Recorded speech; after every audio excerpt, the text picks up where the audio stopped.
All right, I'm starting to record our session here.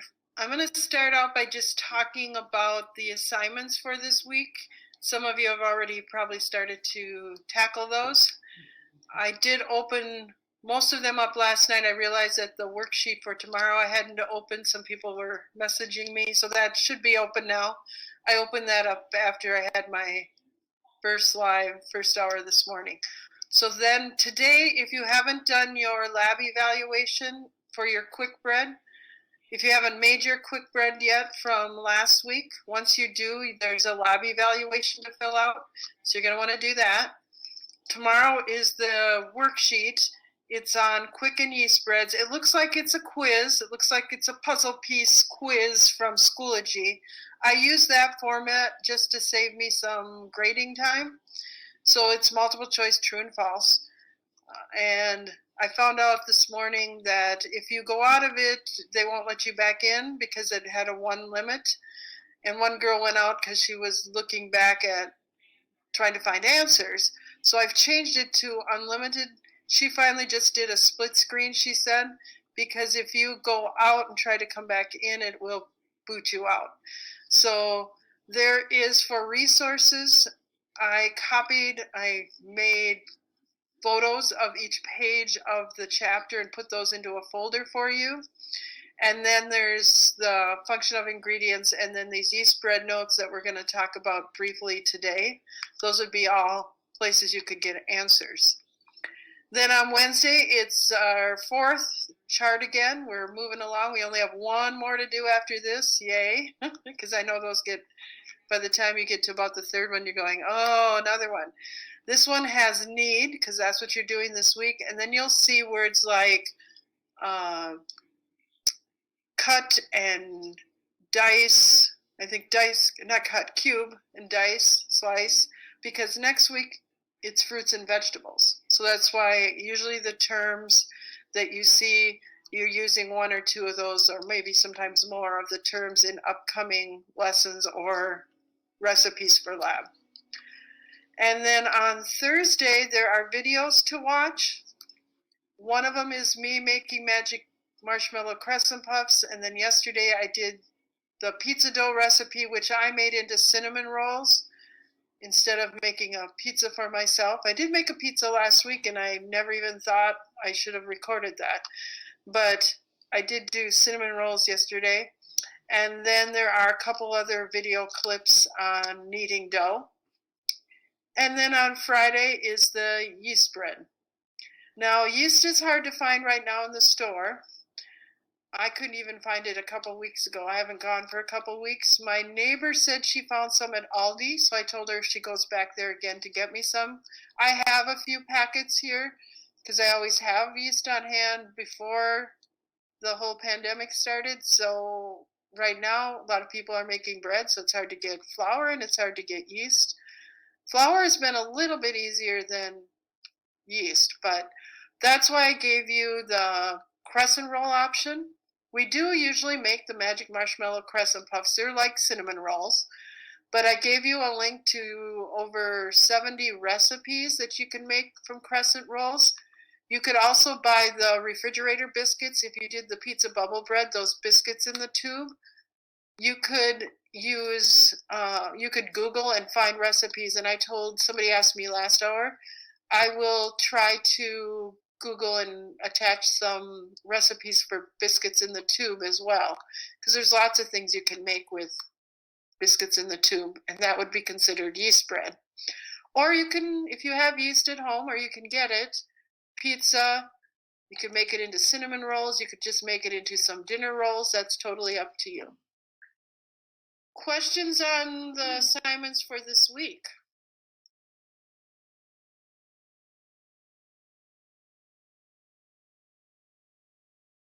Okay, then I'm going to bring up the yeast bread notes, but I am going to go through these kind of quickly because it looks like it's a lot and I don't want to bore you with it either. So I'm going to go through the ingredients. First of all, flour. Flour is the same as it was in a quick bread. It's the structure, the framework. The protein part is the gluten if you were here last week, I talked about the gluten and its elasticity, the strands. That's what the gluten is, the protein part. Liquid, you can use water or milk when you're doing a yeast bread. In our recipe, it is water. You have to get the water to 110 to about 125 degrees. And I was able to do that with just my tap water. And then I took a candy thermometer to test the temperature.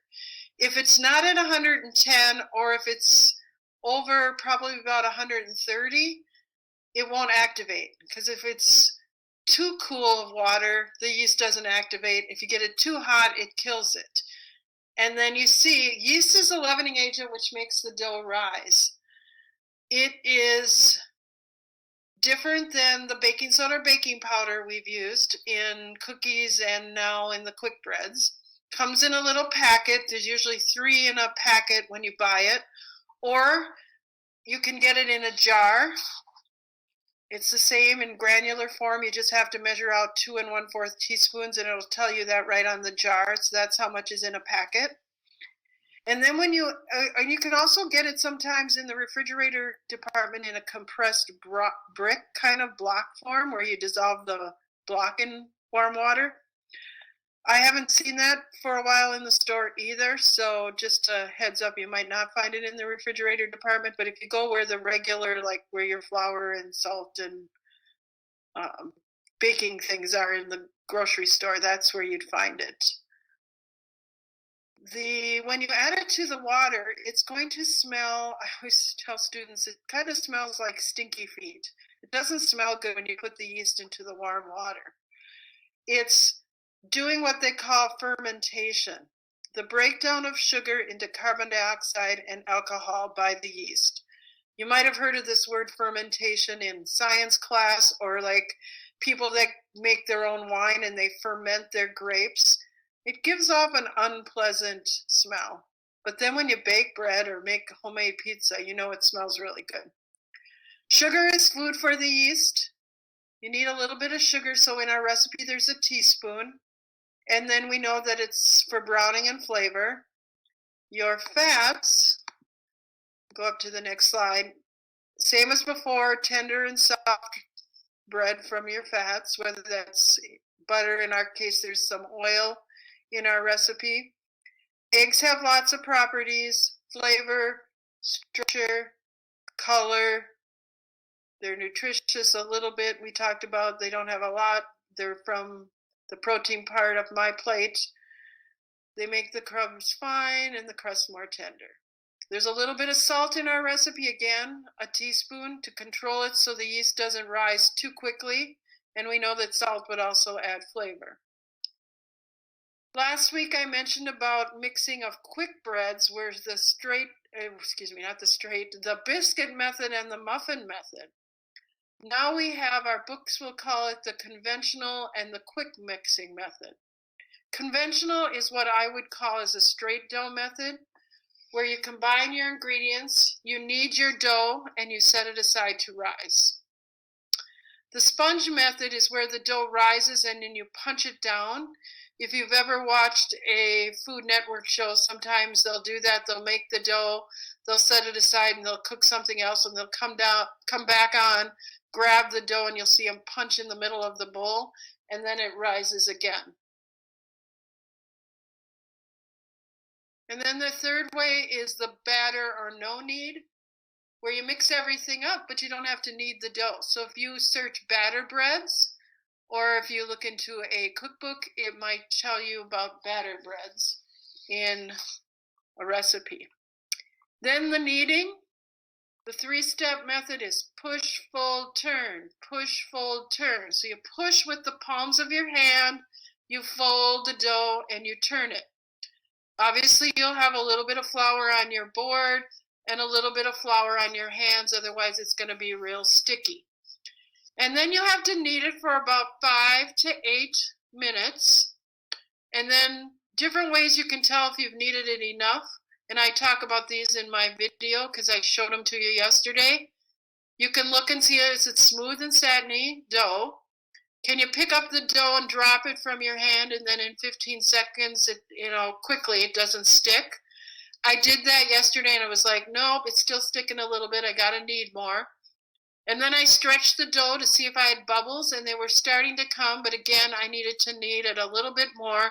And I think 4 is the easiest and best way. If the indent stays in the dough, it's kneaded enough. So you take your finger, stick it in the dough.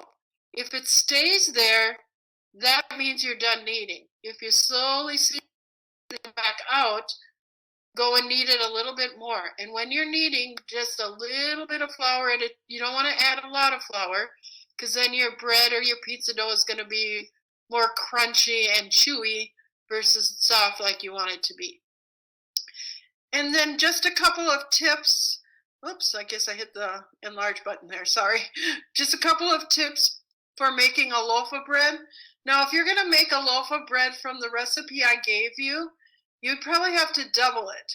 I made cinnamon rolls and it made 6. If you're going to do, and I put them in a square pan, if you're going to do a regular cake pan, you're probably going to want to double that recipe.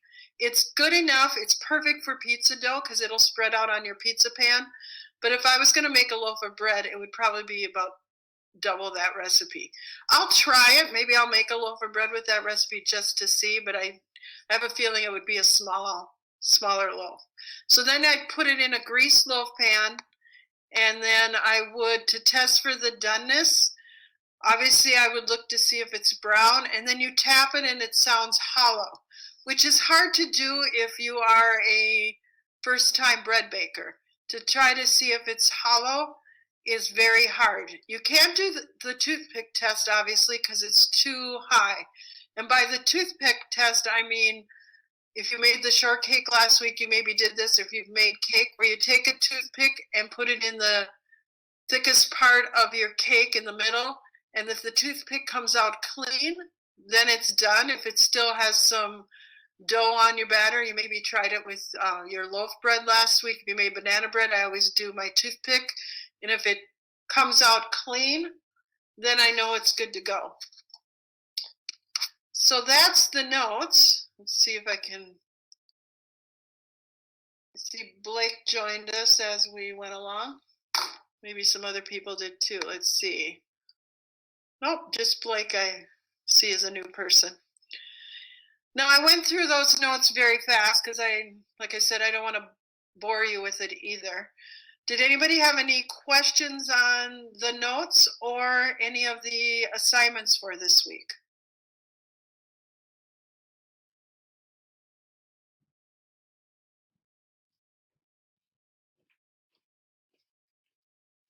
Can anybody tell me what the differences are from the quick bread that you did last week or we talked about last week to what you just learned about yeast breads? What are some of the differences? You can type it in or you can unmute yourself and tell me what some of those differences are.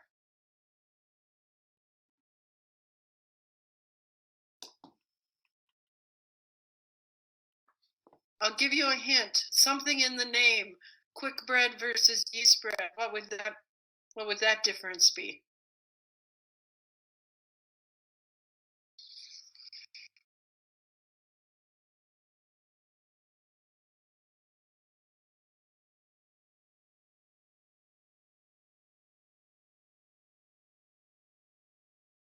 Thank you, Evan. We're using yeast for the first time. We've always used baking soda and baking powder up until this point, and it's going to take a little bit longer because you have to knead the dough. Ingredients are probably very similar. The only ingredient that's different would be your yeast. Any other differences that anybody else could think of?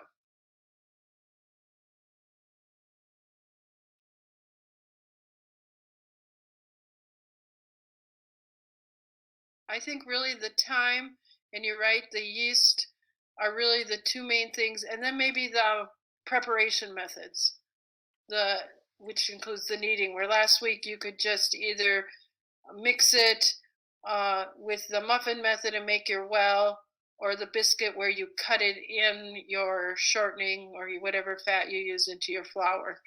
Our mixing methods are a little bit different. Anything else? If not, I will say have a great week. People are like